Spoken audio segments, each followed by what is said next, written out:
દાતાર પર્વત પર એ માનવ મહેરામણ ઉમટ્યું છે। અહીંયા હજી નજારો અત્યારે હજી જોવા મળે તમને સાપુતારામાં કે ડાંગમાં કે ક્યાંય એવું જોવા નહીં મળે। ચોમાસામાં આવીએ ને તો અત્યારે આમ કંઈક અલગ જ આનંદ આવે એમ। જે ચોમાસામાં જે અહીંયા વ્યૂ ને જે જોવા મળે ને એવું તમને ક્યારેય બીજી સિઝનમાં નહીં જોવા મળે। કે તમે જાણે કે માઉન્ટ આબુ જાઓ ત્યાં કરતા અહીંયા વધારે બેસ્ટ મજા હોય ને તો દાતાર અને ગિરનાર, કેમ કે અહીંયા સહેજ ભેજવાળું વાતાવરણ અને વાદળો જાણે કે ડુંગરને स्पर्शी रहिया हुए एना जेवू लागे। आज हम बच्चों को लेकर ट्रैकिंग के लिए आए थे।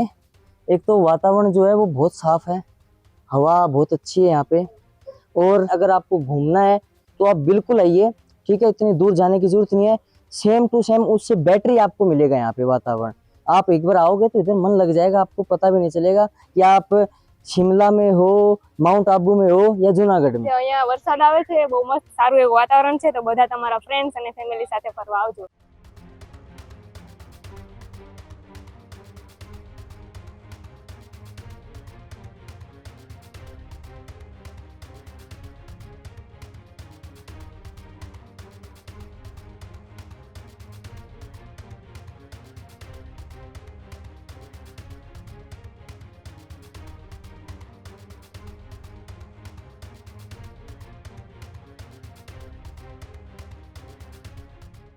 જૂનાગઢના ગિરનાર પર્વતની અંદર એ આહલાદક વાતાવરણ જોવા મળ્યું છે। દાતાર પર્વત પર એ માનવ મહેરામણ ઉમટ્યું છે। દાતાર પર્વત પર વરસાદ બાદ કુદરતનું અદ્ભુત સૌંદર્ય ખીલ્યું। આહલાદક વાતાવરણ વચ્ચે દાતાર બાપાના દર્શને ભીડ ઉમટી છે।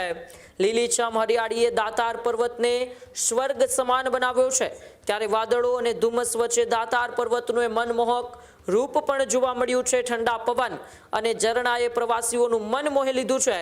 ધુમ્મસની સફેદ ચાદરે દાતાર પર્વતને ઢાંકી લીધી છે, ત્યારે વાદળો પગથિયા સુધી ઉતરતા સ્વર્ગીય દ્રશ્યો પણ સર્જાયા છે। હરિયાળી વચ્ચે પરિવાર સાથે પ્રવાસીઓએ પણ યાદગાર પળો માણી છે। મોબાઈલ કેમેરામાં કુદરતના એ નયનરમ્ય દ્રશ્યો પણ કેદ કરતા પ્રવાસીઓ અત્યારે દાતાર પર્વત પણ જોવા મળી રહ્યા છે। હું અહીંયા બાજુના ગામ વધાવીમાંથી જ આવું છું, અને અમારે હાલતા મહિનામાં 1-2 વાર દાતાર કે ગિરનાર આવવાનું જ હોય છે। અહીંયા હજી નજારો અત્યારે હજી જોવા મળે તમને સાપુતારામાં કે ડાંગમાં કે ક્યાંય એવું જોવા નહીં મળે। અને અહીંયા જે અત્યારે ફોરેસ્ટ વાળા કે જે ધ્યાન રાખે છે, પ્લાસ્ટિક પ્રતિબંધ છે, એ બહુ સારું છે। અત્યારે પ્રકૃતિ પ્રેમીઓ બધા આવતા હોય છે રવિવારે। પછી ને અત્યારે ચોમાસામાં આવીએ ને તો અત્યારે આમ કંઈક અલગ જ આનંદ આવે એમ। જે ચોમાસામાં જે અહીંયા વ્યૂ ને જે જોવા મળે ને એવું તમને ક્યારેય બીજી સિઝનમાં નહીં જોવા મળે એમ। હું અહીંયા જુનાગઢનો લોકલ રહેવાસી છું, અને આ તમે જોઈ રહ્યા છો કે દાતારમાં બહુ સરસ મજાનો લોકેશન અને એન્વાયરમેન્ટ છે, અને બધા માણસો આવી રહ્યા છે। કેવું વાતાવરણ છે ને કેવું આજે તમે કેવું લાગ્યું? વાતાવરણ ખૂબ સરસ છે, બેસ્ટ એમ કે તમે જાણે કે માઉન્ટ આબુ જાઓ ત્યાં કરતાં અહીંયા વધારે બેસ્ટ મજા હોય ને તો દાતાર અને ગિરનાર, બે વસ્તુ આપણે જુનાગઢની ફેમસ છે કે તમારે જરૂર વિઝિટ લેવી જોઈએ। ચોમાસામાં ખાસ કેવું વાતાવરણ, ચોમાસામાં કેમ વધારે પસંદ સ્થળ છે?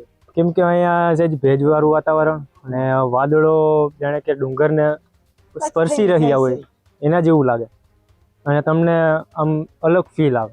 मैं हरियाणा से हूँ और जूनागढ़ में एकेडमी रन करते हैं हम, हमारी भगत सिंह एकेडमी के नाम से। अभी आज हम बच्चों को लेकर ट्रैकिंग के लिए आए थे।